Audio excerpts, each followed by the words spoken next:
Voici un vol gigantesque commis au grand jour, sous des applaudissements. Pendant plus de 30 ans, le Burkina Faso a été décrit comme pauvre, tandis que des contrats miniers opaques familiers transféraient que l'or, le manganèse et les profits vers l'extérieur. Alors, qu'est-ce que cela change pour vous et pourquoi Ibrahim Traoré devient-il le point de rupture? Parce qu'un dossier, des signatures et des chiffres rendent soudain l'invisible vérifiable.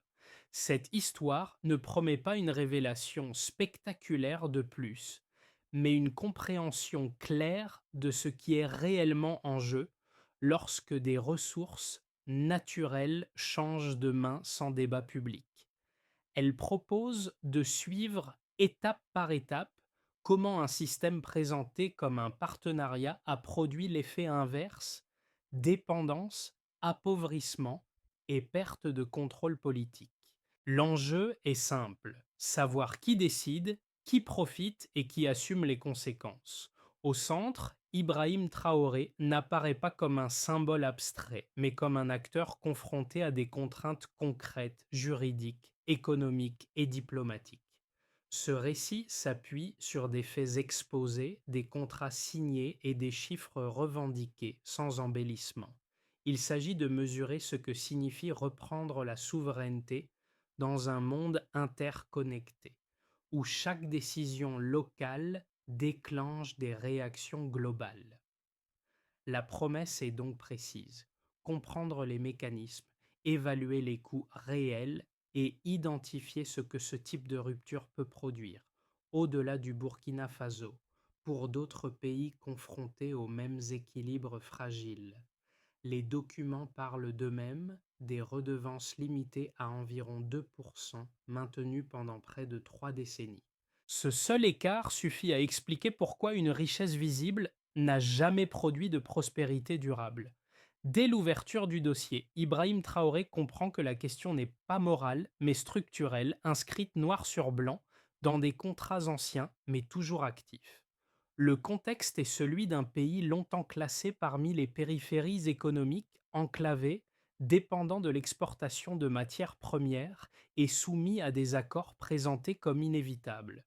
Ces contrats miniers, signés dans les années 1990, ont été renouvelés ou prolongés sans véritable débat public, souvent au nom de la stabilité et de l'attractivité pour les investisseurs étrangers. Sur le papier, ils promettaient développement, emploi et recettes fiscales.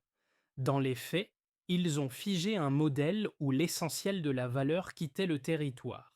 Ibrahim Traoré n'arrive pas dans un vide institutionnel. Il hérite d'un système déjà verrouillé par des clauses juridiques complexes, des intérêts croisés et des habitudes administratives profondément ancrées. Ce qui change, c'est la mise en lumière d'un élément précis: un dossier conservé pendant des années, contenant des chiffres, des dates et des signatures qui rendent d'Irobideck le récit vérifiable. À partir de là, le débat cesse d'être idéologique pour devenir factuel. Ce mini révélateur agit comme un déclencheur. Il permet de relier des décennies de pauvreté persistante à des mécanismes concrets, mesurables, et non à une fatalité abstraite. En exposant ces éléments, Ibrahim Traoré transforme une intuition largement partagée en un argument étayé. La question n'est plus de savoir si le Burkina Faso est pauvre, mais comment cette pauvreté a été produite, entretenue et normalisée par des accords que personne ne regardait de près. Le récit avance à travers des figures qui servent de point d'ancrage entre des sphères habituellement séparées. D'un côté, les salles de réunion feutrées, les dossiers juridiques et les signatures accumulées au fil des ans. De l'autre, des trajectoires individuelles marquées par la transmission, la mémoire et l'obstination à conserver des preuves. Cette articulation donne un visage concret à un mécanisme souvent perçu comme abstrait. Au cœur de cette dynamique apparaît une enseignante retraitée, dépositaire d'un dossier conservé comme un héritage familial. Ce document n'est pas présenté comme une arme politique, mais comme une archive, patiemment préservée, qui relie un passé de militantisme discret à un présent de confrontation ouverte. Ce lien entre générations transforme un conflit économique en continuité historique, où la contestation ne naît pas soudainement, mais mûrit sur plusieurs décennies. Face à elle, Ibrahim Traoré occupe une position différente mais complémentaire. Il n'est pas décrit comme un expert minier ou un technocrate, mais comme un décideur placé à l'intersection entre preuves matérielles et choix politiques. Son rôle initial consiste moins à annoncer des ruptures qu'à écouter, vérifier et comprendre la portée exacte de ce qui lui est remis. Cette phase marque un premier effet tangible, le passage du soupçon diffus à l'analyse structurée. Les impacts précoces se manifestent rapidement. À l'intérieur du pays, des discussions s'ouvrent, d'abord dans des cercles restreints, puis dans des forums plus larges. À l'extérieur, l'attention reste limitée, mais une tension latente s'installe. Et concrètement, une chose devient évidente. Dès qu'une preuve circule, même discrètement, elle modifie déjà les rapports de force. Avant l'exposition publique, le système semblait immobile. Les contrats miniers existaient, appliqués par habitude, rarement interrogés, protégés par leur ancienneté et par la complexité juridique qui les entourait. Les discussions restaient internes, techniques, souvent cantonnées à des cercles d'experts ou d'administrateurs. Dans ce contexte, rien n'indiquait un basculement imminent. Le Burkina Faso apparaissait comme un acteur périphérique, sans capacité réelle d'imposer un changement unilatéral. Le déclenchement survient lorsque Ibrahim Traoré décide de ne plus traiter le dossier comme une simple archive, mais comme un levier politique. Ce choix transforme un ensemble de documents en point de départ d'une séquence d'actions coordonnées. Des réunions confidentielles sont organisées impliquant des juristes, des économistes et des responsables administratifs. L'objectif n'est pas encore l'annonce publique, mais la vérification méthodique des faits, la solidité des chiffres et l'identification des marges de manœuvre légales. Cette phase est marquée par une montée progressive de la tension, car chaque confirmation renforce l'ampleur des implications. La montée en puissance s'accélère lorsque la décision est prise de suspendre, puis de remettre en question l'ensemble des accords concernés.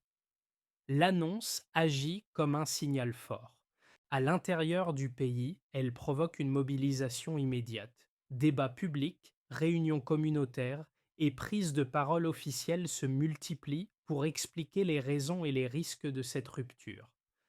À l'extérieur, les premières réactions oscillent entre surprise, scepticisme et inquiétude. Des acteurs économiques, habitués à la stabilité contractuelle, perçoivent cette initiative comme une remise en cause directe de règles tacites établies depuis des décennies. Les répercussions suivent rapidement. Les marchés observent, les partenaires diplomatiques demandent des clarifications et les entreprises concernées évaluent leurs options. Ce qui n'était qu'un dossier devient un événement régional puis international. Ibrahim Traoré se retrouve au centre de cette séquence non comme un narrateur, mais comme le point de convergence de décisions successives. Chaque étape alimente la suivante. L'exposition mène à la suspension entraîne la réaction, et la réaction oblige à clarifier la position politique du pays. Cette dérive des événements révèle un changement fondamental. Le Burkina Faso n'agit plus en réaction, mais en initiative. Jusqu'alors, tout reposait sur la continuité et l'inertie. Désormais, une dynamique s'installe où chaque décision crée des effets en chaîne. À ce stade, la question n'est plus de savoir si le système peut rester intact, mais jusqu'où ces transformations iront et à quel coût. Au point de départ, le niveau de référence est simple. Des contrats miniers prévoyaient une redevance moyenne d'environ 2% sur les profits déclarés. Ce taux, présenté à l'époque comme conforme aux standards, servait de justification officielle à la continuité des accords. Le changement intervient lorsque ces chiffres sont replacés dans la durée et confrontés au volume réellement extrait. C'est ce passage du taux isolé à l'écart cumulé qui modifie la lecture du dossier par Ibrahim Traoré et son équipe. Premier indicateur, la durée. Les contrats concernés ont été maintenus pendant près de 30 ans sans révision substantielle des clauses financières. Pris séparément, un pourcentage faible peut sembler marginal. Étendu sur 3 décennies, il devient structurant. Cette longévité transforme une concession ponctuelle en mécanisme permanent de transfert de valeur. L'écart n'est donc pas seulement annuel, il est historique. Chaque année reconduit la précédente, amplifiant mécaniquement les pertes potentielles pour l'État. Deuxième indicateur, les volumes. Les données compilées et trailées à partir des exportations officielles estiment qu'entre 1990 et 2020, plus de 100 tonnes d'or ont quitté le territoire, dont une large majorité sous des contrats qualifiés d'opaques. Le delta apparaît lorsque ces volumes sont comparés aux recettes effectivement perçues. À ce stade, le problème n'est plus la fluctuation des cours mondiaux, mais la structure même des déclarations. Les documents montrent des sous-évaluations récurrentes permettant de réduire artificiellement les bases fiscales et les redevances dues. Troisième indicateur, l'impact financier agrégé. Les premières estimations internes évoquent une perte cumulée pouvant atteindre 50 milliards de dollars sur la période considérée. Ce chiffre ne prétend pas à une précision comptable définitive. Il sert de borne indicative. Sa fonction est explicative. Montrer l'ordre de grandeur du delta entre ce que le pays aurait pu percevoir dans des conditions plus équilibrées et ce qu'il a effectivement reçu.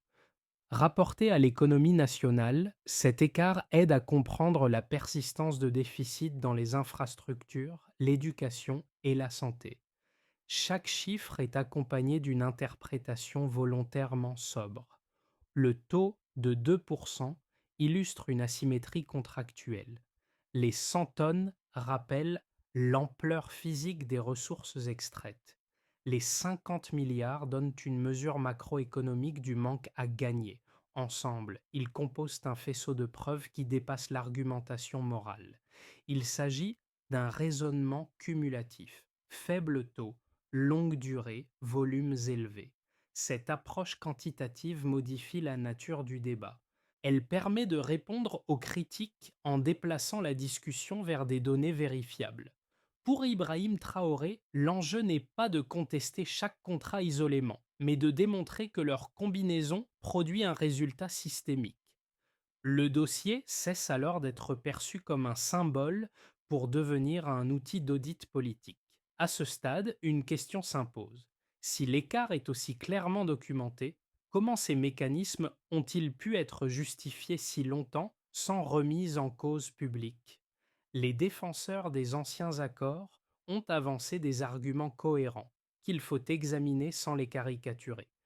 Le premier repose sur le développement économique. Selon cette logique, les contrats miniers auraient permis d'attirer des capitaux étrangers, de créer des emplois locaux et d'assurer une certaine stabilité macroéconomique dans un pays perçu comme fragile. Sans ces partenariats, affirmait-il, le Burkina Faso n'aurait ni les moyens techniques ni les compétences humaines pour exploiter seul ses ressources. L'argument est pragmatique. Mieux vaut une part réduite que pas d'exploitation du tout. Un second argument concerne la sécurité juridique. Les entreprises et certains gouvernements étrangers insistent sur la nécessité de respecter des contrats signés, même déséquilibrés, afin de préserver la crédibilité internationale du pays. Remettre en cause des accords anciens serait, selon eux, ouvrir la porte à l'arbitraire, décourager l'investissement futur et isoler durablement l'économie nationale. Dans ce cadre, la stabilité s'était présentée comme une valeur supérieure à la renégociation. La réponse construite par Ibrahim Traoré ne rejette pas ces points, mais les recontextualise à partir des données.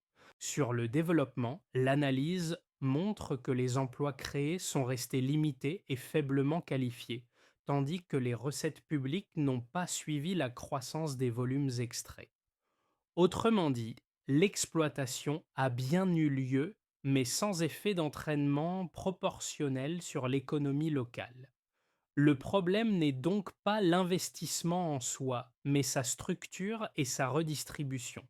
Sur la sécurité juridique, l'argument inverse est avancé. Des contrats fondés sur des asymétries extrêmes fragilisent à long terme la stabilité qu'ils prétendent garantir.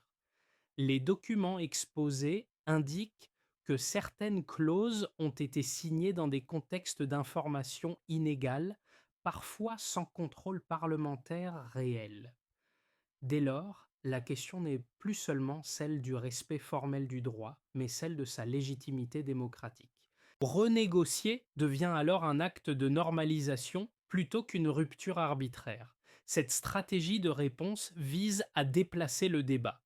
Il ne s'agit pas d'opposer souveraineté et coopération, mais de redéfinir les conditions d'un échange équilibré. En utilisant les chiffres et les clauses existantes, Ibrahim Traoré cherche à montrer que la continuité défendue par ses adversaires est elle-même porteuse d'instabilité. La discussion cesse d'être idéologique pour devenir comparative. Quel coût produit chaque option et pour qui? Ce qui était présenté comme une contestation isolée prend une autre dimension lorsque les preuves cessent d'être confinées à des cercles techniques. La révélation centrale n'est pas un nouveau chiffre, mais un déplacement de cadre. Le dossier n'est plus seulement un outil interne de justification, il devient un signal politique adressé à l'extérieur. À ce moment précis, la stratégie d'Ibrahim Traoré cesse d'être défensive pour devenir affirmative. Cette bascule s'opère lorsque les données sont exposées dans des forums régionaux et continentaux. Le débat ne porte plus uniquement sur le Burkina Faso, mais sur la structure même des relations économiques héritées. Des dirigeants africains, jusque-là prudents, reconnaissent publiquement la similitude de leurs propres accords. Ce glissement élargit l'enjeu. Ce n'est plus un cas particulier, mais un précédent potentiel. La révélation tient dans cette extension du champ de lecture. À partir de là, les réactions internationales se reconfigurent. Certains partenaires maintiennent une distance prudente, d'autres expriment un soutien mesuré, mais tous comprennent que le statu quo est fragilisé. Le centre de gravité du récit se déplace. La question n'est plus de savoir si les chiffres sont exacts, mais comment y répondre politiquement sans encourager des dynamiques similaires ailleurs. Le dossier devient un miroir. Ce point médian redéfinit la suite. La curiosité initiale se transforme en attente de conséquences concrètes. Si la logique exposée est partagée par d'autres, alors les effets dépasseront le cadre national. La question ouverte n'est plus pourquoi agir, mais jusqu'où cette action peut-elle s'étendre.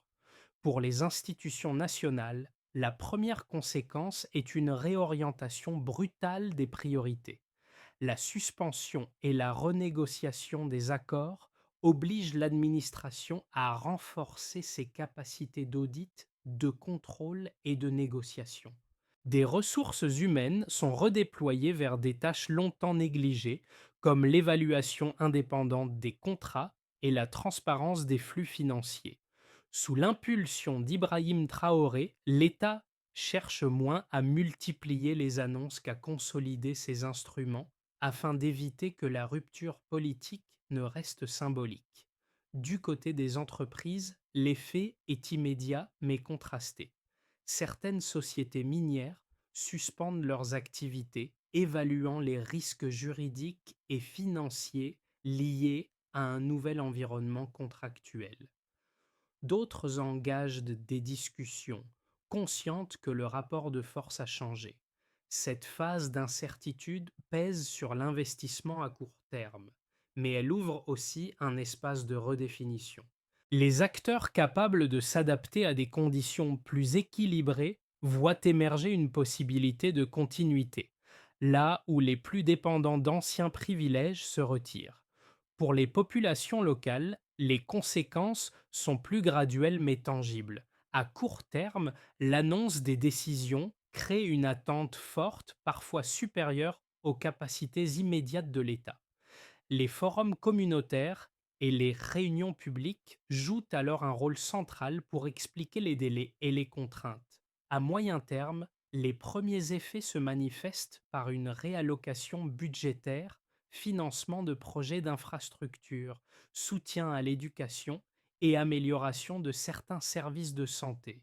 Ces changements restent partiels, mais ils rompent avec l'idée que l'exploitation minière est sans lien direct avec le quotidien. Au niveau régional et continental, l'impact dépasse largement le cas burkinabé. Des gouvernements voisins observent attentivement les choix opérés et leurs répercussions. Certains lancent des audits internes, d'autres se contentent de signaux prudents. Le geste d'Ibrahim Traoré agit comme un catalyseur discret, rappelant que des accords anciens peuvent être réexaminés sans effondrement immédiat.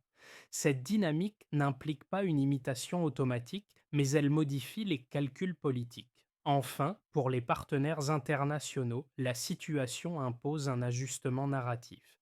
Il devient plus difficile de défendre des relations économiques présentées comme mutuellement bénéfiques lorsque les chiffres exposent des écarts persistants.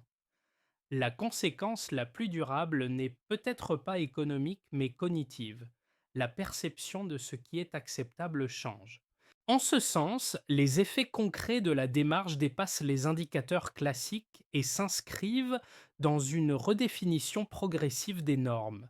Le premier scénario, dit de base, repose sur une stabilisation progressive. Dans cette hypothèse, le Burkina Faso parvient à maintenir la suspension des accords les plus contestés tout en ouvrant des négociations ciblées. Les recettes publiques s'augmentent pas immédiatement, mais les flux deviennent plus lisibles. Les tensions diplomatiques persistent sans dégénérer en sanctions majeures. L'économie avance lentement, portée davantage par la réorganisation interne que par de nouveaux investissements. Ibrahim Traoré conserve une marge de manœuvre à condition de transformer les annonces en procédures durables. Le scénario optimiste envisage un effet d'entraînement régional. Inspiré par l'exemple burkinabé, plusieurs pays africains initient des révisions similaires, ce qui réduit l'isolement politique. Des partenariats alternatifs émergent, notamment avec des acteurs du Sud global, sur des bases contractuelles plus équilibrées. À court terme, les recettes restent volatiles, mais la confiance interne s'améliore. Ce scénario suppose une capacité administrative renforcée et une coordination diplomatique active, afin d'éviter que la dynamique ne reste symbolique. Le scénario pessimiste met l'accent sur les risques. Des sanctions économiques ciblées, un retrait massif d'investissements et des difficultés d'exportation pourraient fragiliser l'économie. Dans ce contexte, les attentes populaires, élevées par la rupture initiale, se heurtent à des contraintes budgétaires sévères. Les tensions sociales augmentent, mettant à l'épreuve la cohésion interne. Le danger n'est pas seulement économique, mais institutionnel. Une réforme mal accompagnée peut perdre sa légitimité si ses effets tardent à se concrétiser. Ces scénarios ne sont pas des prédictions, mais des cadres de lecture. Ils soulignent une constante: chaque trajectoire dépend moins d'un événement unique que de la capacité à gérer la transition. La recommandation centrale est donc conditionnelle. Si les preuves ont permis de justifier la rupture, alors la gouvernance déterminera sa durabilité. La question n'est pas de choisir un scénario, mais d'identifier les leviers qui rendent le pire évitable et le meilleur plausible. À ce stade, le récit cesse d'être uniquement institutionnel pour rejoindre des expériences plus proches. Pour un citoyen ordinaire, l'enjeu n'est pas la clause d'un contrat, mais ce qu'elle autorise ou empêche au quotidien. Une renégociation réussie peut signifier des écoles mieux équipées, des routes entretenues ou un accès plus stable aux soins. À l'inverse, une transition mal maîtrisée se traduit par des pénuries de temporaires, une hausse des prix ou une incertitude accrue sur l'emploi local. Le lien entre décisions macroéconomiques et vie quotidienne devient alors visible. Pour les travailleurs du secteur minier et des activités connexes, l'impact est ambivalent. Certains craignent une baisse d'activité ou des suspensions prolongées. D'autres voient apparaître la possibilité de conditions de travail plus encadrées et de retombées locales plus tangibles. Cette période intermédiaire est marquée par l'attente et par la nécessité de communication claire. Sans explication régulière, l'écart entre promesses politiques et réalité perçue peut rapidement s'élargir. Du point de vue des entrepreneurs locaux, la situation ouvre un espace inédit mais exigeant. La remise en cause d'anciens monopoles peut créer des opportunités, à condition que l'accès au financement, aux marchés et aux infrastructures suive. Là encore, le facteur déterminant n'est pas l'annonce initiale, mais la cohérence des mesures d'accompagnement. Un environnement plus équitable sur le papier ne produit des effets que s'il est rendu opérationnel. Enfin, pour un observateur extérieur, cette séquence invite à une lecture plus nuancée des débats sur la souveraineté économique. Elle rappelle que les choix présentés comme techniques ont toujours des implications sociales directes. Comprendre ces enchaînements permet de dépasser une vision binaire entre héroïsation et scepticisme pour évaluer les transformations à partir de leurs effets concrets sur différents groupes. La phase suivante repose sur une logique opérationnelle articulée en étapes lisibles. Première étape, l'audit systématique. Il s'agit d'identifier contrat par contrat qui fait quoi selon quelle clause et avec quel flux financier mesurable. Cette phase mobilise des équipes mixtes, associant administration nationale et experts indépendants, afin de réduire les angles morts. Pour Ibrahim Traoré, l'objectif n'est pas d'accumuler des accusations, mais de produire une base commune de faits exploitables. Deuxième étape, la priorisation. Tous les accords ne peuvent être renégociés simultanément. Les autorités définissent donc des critères simples: impact budgétaire, durée restante, risque juridique. Cette hiérarchisation permet de concentrer l'effort là où le retour potentiel est le plus élevé, tout en limitant l'exposition aux contentieux internationaux. Le calendrier devient un outil politique autant que technique. Troisième étape, la renégociation encadrée. Chaque discussion repose sur des paramètres explicites: taux de redevance, obligations de transparence, mécanismes de contrôle et clauses de révision périodique. Le principe est clair: coopération possible, mais sous conditions vérifiables. Cette approche vise à sortir d'une opposition frontale pour instaurer un rapport contractuel rééquilibré, mesuré par des indicateurs précis. Quatrième étape, la redistribution et le suivi. Les recettes supplémentaires, lorsqu'elles apparaissent, sont affectées à des usages identifiés à l'avance avec des indicateurs de résultats publics. Cette traçabilité conditionne la crédibilité de l'ensemble du processus. Sans elle, la rupture perd son sens. Enfin, une étape transversale s'impose: la communication continue. Expliquer ce qui est fait, quand et comment réduit l'écart entre attente et réalité. La feuille de route n'est donc pas une promesse abstraite, mais une séquence conditionnelle. Si chaque étape est tenue, la transformation devient mesurable. Sinon, elle reste déclarative. Le dossier jauni, conservé pendant des années comme une simple archive familiale, réapparaît ici comme un fil conducteur. Il relie des signatures anciennes à des décisions présentes et des trajectoires individuelles à une orientation collective. Ce rappel n'est pas anecdotique. Il souligne que les transformations politiques les plus visibles prennent souvent racine dans des gestes discrets, répétés, parfois oubliés. Dans ce récit, l'objet matériel devient le témoin d'un temps long. Pour Ibrahim Traoré, cette séquence marque moins une fin qu'un passage. Le geste initial consistait à écouter et à vérifier. La suite exige de tenir dans la durée face à des contraintes internes et externes. L'émotion ne vient pas d'une victoire proclamée, mais de la possibilité ouverte, celle de rompre avec une normalité injuste sans certitude immédiate de succès. Cette tension donne sa densité au moment. Le rappel du dossier permet aussi de mesurer l'écart parcouru. Ce qui n'était qu'un élément isolé s'est transformé en débat public, puis en orientation politique. La charge symbolique tient dans cette continuité. La preuve n'a pas changé, c'est son exposition qui a modifié les rapports de force. En ce sens, l'histoire racontée n'est pas celle d'un homme seul, mais d'une articulation entre mémoire, décision et responsabilité. La phrase qui s'impose est simple. Une vérité documentée peut déplacer un système entier.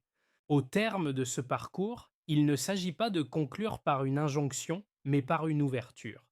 L'histoire exposée n'appelle pas une adhésion automatique ni un rejet réflexe. Elle invite à interroger la manière dont des décisions économiques, souvent perçues comme lointaines, façonnent durablement des sociétés entières. Le cas du Burkina Faso fonctionne ici comme un révélateur, non comme un modèle clé en main. Ce que propose implicitement la démarche d'Ibrahim Traoré, c'est un déplacement du regard. Plutôt que de juger uniquement les intentions ou les discours, il devient possible d'examiner les mécanismes, les chiffres et les effets concrets. Cette approche peut s'appliquer ailleurs, dans d'autres contextes, à d'autres accords, sans copier les formes ni les rythmes. Elle repose sur une question simple. Qui bénéficie réellement de ce qui est présenté comme inévitable? L'appel est donc modeste. Prendre le temps de comparer, de vérifier, de discuter. Accepter que la souveraineté économique ne soit ni un slogan ni une garantie, mais un processus incertain, fait de choix successifs et de compromis mesurables. La valeur de ce récit tient moins à ses réponses qu'au cadre d'analyse qu'il suggère. La discussion reste ouverte. Que faudrait-il observer ailleurs pour évaluer si un équilibre présenté comme normal mérite d'être réexaminé?